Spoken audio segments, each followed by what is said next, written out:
next story is part of a series on affordable housing. Yes, as part of my investigation into housing and gentrification in Somerville, I decided to take a look at environmental and health issues. A number of affordable housing options are right along Route 93. I joined an air monitoring team conducting research for Tufts about highway air pollution and its health impacts. When we're in the field, we're typically just looking at the different pollutants that we measure in the RV, and also we count the number of particles in the atmosphere, which is a proxy for ultrafine particles. This is counting all of the particles in the air and giving us a value of particle number per volume, which is cubic centimeters. The route goes along Broadway and then in the 10 Hills area and just sort of around different areas near 93 and also further away to kind of get a contrast between the two.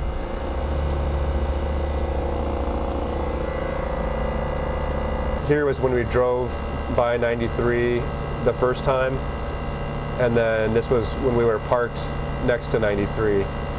So you can see in comparison to everything before it, it's a lot higher for a longer period of time. We're talking, down here, again, we were at 10,000, whereas over here now we're 40, 60, sometimes we get peaks of 80 and a little over 100,000 particles per cubic centimeter. So a lot of particles in a very small space. Tufts University professor Doug Brugge has been heading up the community assessment study of highway air pollution for 6 years. Ultrafine particles are very, very tiny particles, liquid or solid, suspended in air. So there's a wide range of health effects that have been associated with proximity to heavy traffic. Those studies are pretty consistently show increased risk of cardiovascular effects, asthma and other respiratory diseases. Recently, a couple of studies showing elevated prevalence of autism. Zamore, community researcher, gives traffic tours highlighting the effects of air pollution along highways. That's a lot of air pollution. What's behind me is Interstate 93, moving from downtown Boston into Somerville and then through northeastern Somerville. Carries about 150,000 vehicles per day, and we're just at the very beginning of evening rush hour now, and it'll start to congest up. And every city in the US that's the size of Boston has these issues where some neighborhoods, especially neighborhoods with density of recent immigrants, tend to be the neighborhoods that bear the pollution burden and the health burden of the regional transportation systems, the highways and the diesel rail. Somerville is almost uniquely diverse in its environmental justice population. Environmental justice populations are the neighborhoods most likely to fall victim to dirty or dangerous environmental conditions. Those areas are much richer in minority, low-income, and immigrant population than the cleaner areas. In Somerville, our largest public housing project, Mystic Housing, they're literally a sidewalk away from 200,000 vehicles a day. My name is Kawsar Jahan and I have 4 children. I live here with my 4 children and I work with Shape of Somerville at the farmers market. I'm the manager of farmers market.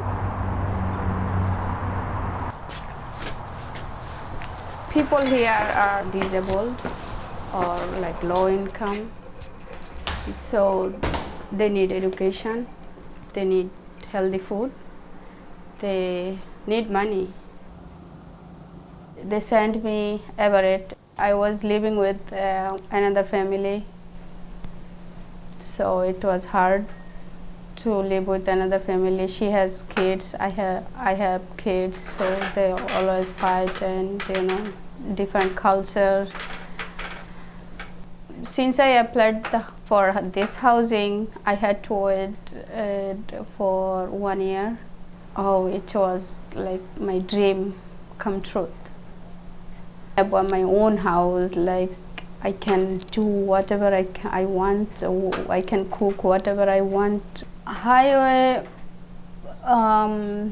One thing good is transportation, but other thing, I don't feel safe for my children. They should have quiet place and healthy place. I want to live in Somerville, somewhere else, but I don't have enough money to pay rent and bill. I don't think so I could live here other than this house. As rents and home prices continue to rise in Somerville, for many people, living next to highways is the only option to stay in the city. But are the health impacts worth it? And is it fair that society's most vulnerable are the ones most subject to these dangers? For Somerville Neighborhood News, I'm Peter Balonon-Rosen. I'm glad we covered that story. That air pollution study has been going on for a long time, but I never knew how they measured pollution. And I didn't make a connection between that and housing. A new affordable housing project just went up in that same neighborhood, didn't it? Yes, St. Polycarp Village.